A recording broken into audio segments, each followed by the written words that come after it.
some of the questions that you would want us to answer.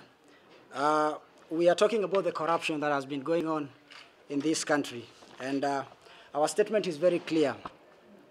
In the recent days, we have seen a lot of activity at the courts and in the media over the purported Season 2 of the NYS heist. I use the word heist deliberately because money is being stolen from our coffers by the bucket load, and what seems to be happening is an attempt to cover up yet more theft by hanging out a few of the guilty, but not telling the real story. Evidence has been brought to my attention that now points to the alleged involvement of other senior government officials, banks, and business people whose names have been studiously avoided by the investigators and the media. These people and institutions, it would seem from the evidence I have been given, were involved in NYS Season 1 and may very well be involved in this second series of thefts from the National Youth Service. The following people, in my view, should also be investigated. 1. Kirinyaga Governor Anne Waiguru. 2. Former Devolution Cabinet Secretary Mwangi Kiunjuri. 3. Businessman Ben Gethi. 4. Former DCI Ndegwa Muhoro. 5. Former NYS Director Nelson Githinji. 6. Deputy Director NYS Captain Sam Mushuki. 7. Current Health CS Cicely Kariuki. 8. Police Inspector Mike Julius Kingo Muia. 9. Gor Semelango, CEO Petro Kenya Oil Company Limited. And 10. Peter Gateja, Petro Kenya Oil Company Limited. These 10 individuals, the evidence suggests, may have been involved in both NYS sagas. For instance, Police Inspector Muia is purported to have received a payment of Kenya shillings 900,000 from a member of the Ngirita family. On Cicely Kariuki and Mwangi Kiunjuri, I must make it clear that the year being mentioned here is to shed light on what happened during the year tenure at the Devolution Ministry. Companies that should be investigated. These are the companies that should be investigated. There are also a list of 40 companies that the evidence I have seen suggests have benefited from billions of shillings in payment that could be irregular or illegal. These are the companies that investigators should widen their nets to focus on. 1. Raymond Company Limited, First Quality Limited, Rigi and Nana Company, Etra 2000 Limited, Puma Holdings Limited, Chama Holdings Limited, Krypton Technologies Limited, Spearmart Company Limited, Instigate General Suppliers, Modern Brand Agencies, Eagle View Merchants Limited, Haley Enterprises Limited, Zintech International, Caldan Enterprise, Septico Single Line Enterprise, Sarkama Limited, Sichiri Enterprises, Calvin Enterprises, Pekema Construction Limited, Pascal Construction, Ego Focus Limited, Telenodec Agencies, Mastery Enterprises, Fratrad Agencies, Vigo Holdings Limited, Iswea Enterprises, Treasurer General Merchants, Panama Technical Equip Agencies Limited, HHJ Spice, Serious Supplies Limited, Kevman Investments, Carlberg Construction, Kitsch Ventures, Petro Kenya Oil Company Limited, Horizon Limited, Lateco Technologies, Roof and All Trading, Reinforce Concrete Technologies, and Out of the Box Company. Who owns these companies? What business did they do with NYS? How much did they benefit from the NYS? Are they owned by frontmen and women? Who is behind these owners? It must be stated that if they are among the owners, state and public officers, then this should be taken very seriously, given the unfair advantages that these people have in getting information to secure tenders for themselves, their partners and family members, and a network of corrupt individuals. Conflict of interest may no longer be controversial to some Kenyans, but to me, it is the very reason why this money is being stolen. There are also 2 banks, one based at Ridgeways and one in the city center, where very suspicious transactions took place. I will not name them here yet.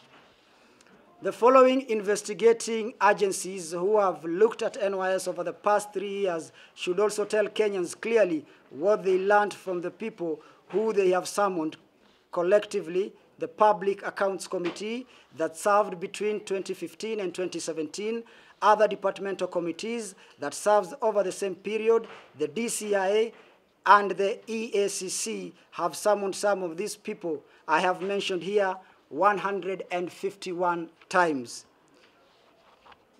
Our question is, was nothing learned?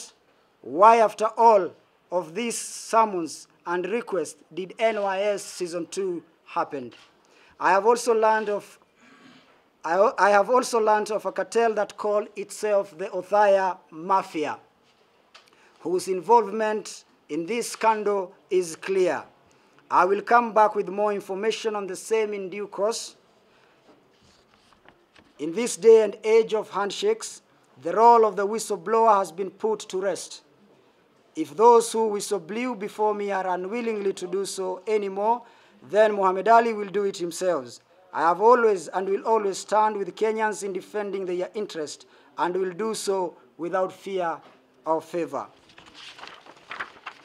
Kwa ufupi, nitaweza kuwaelezea ni yapi ambayo tunayazungumzia kwa lugha ya Kiswahili kabla niwapatie wenzangu nafasi pia ya kuchangia. Baadhi ya watu ambao nilitaja katika sakata hii ni watu ambao walihusika katika NYS ya kwanza na hii ya pili. Na hawa ni watu ambao tunataka wachukuliwe uchunguzi mara moja. Hatutakuwa katika shamba la wanyama ambapo wengine ni bora zaidi ya wengine. Kwa mfano, nimeweza kugusia majina fulani. Hizi ni baadhi ya documentations ambazo hatutaweza kuwapatia kwa muda huu kwa sababu tunaendelea na uchunguzi ya kuonyesha jinsi ambazo pesa ya Wakenya imekuwa ikichukuliwa na watu na kuwekwa katika maakaunti zao. Mtu mmoja ana kampuni kama 10 ama 20 na anapokea pesa hizi zote katika akaunti moja. Tutaweza pia kuzungumzia masuala ya wahusika wanaofanya uchunguzi. Kwa mfano, kama Parliamentary Accounts Committee imefanya uchunguzi mara 14. Other departmental committees tumesema imefanya mara 63. Director of Criminal Investigations mara 12. Hii ilikuwa ni zamu ya kina Ndegwa Muhoro. Ethics and Anti-Corruption imefanya mara 62. Wote wamefanya uchunguzi mara 151. Tunataka watueleze hii uchunguzi waliofanya iko wapi na ni nani wahusika wakuu. Afisa wa polisi aliyelipwa pesa, naona kwenye vyombo vya habari mliandika shilingi 1800, lakini nadhani ilikuwa ni shilingi 1900. Alilipwa tarehe 21 Oktoba mwaka wa 2016 kupitia bank ya Cooperative Bank. Kwa hivyo huwezi sema eti wewe ni afisa wa polisi unachunguza na wewe umepokea tayari pesa na unasema ni deni. Hata kama ni deni tunasema ni conflict of interest. Wewe kama afisa wa polisi usimame kando. La sivyo huu mchezo unaendelea ni mchezo wa longolongo tu, tunachezeana hapa shere. Nikifanya summary tu ya pesa, vile ambavyo pesa zinapotea. Item 4 peke yake ndani ya NYS: maziwa ya poda, mafuta, uniform na nyama. Mtu mmoja anapata faida ya shilingi bilioni 2. Unapata faida ya shilingi bilioni 2.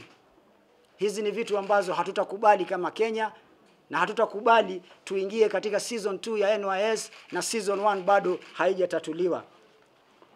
Baadhi, wajua hatuzungumzi bila ushahidi. Baadhi ya payment vouchers tuko nazo, vile ambao wamekuwa wakilipana.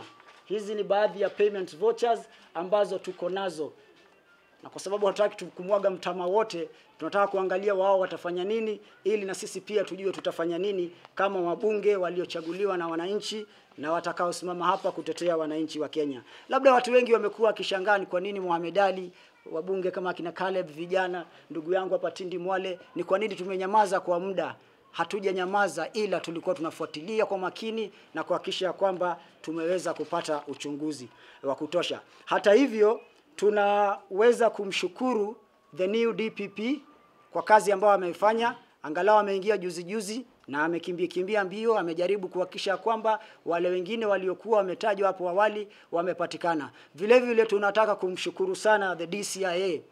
Yeye amerithi ofisi iliyokuwa na ufisadi mkubwa zaidi hapo awali. Ani mgeni ameingia na katika majukumu yake ameenda mbio na kuhakikisha kwamba angalau ushahidi kadhaa unapatikana. Watu wakubwa ambao wametajwa katika hii sakata ni watu ambao wana ufahamu ya kucheza ufisadi. Wanaweza kuwa wakitumia hawa watu wadogo kuhakikisha kwamba pesa kubwa wao ndio wanapata. Sisi hatuna haja na hao samaki wadogo. Sisi tuna haja na papa na nyangumi.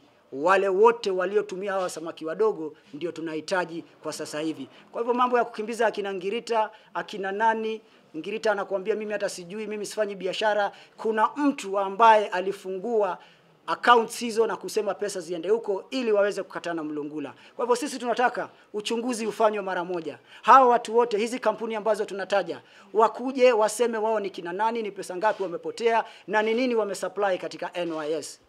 Waziri aliyekuwa kwa wakati huo Cecil Kariuki na Kiunjuri, hatusemi wamehusika ama wamefanya jambo fulani. Tunasema nyinyi ndio mlikuwa viongozi wakati huo. Tafadhali saidianeni na polisi tuhakikishe ya kwamba tumepata watu hawa.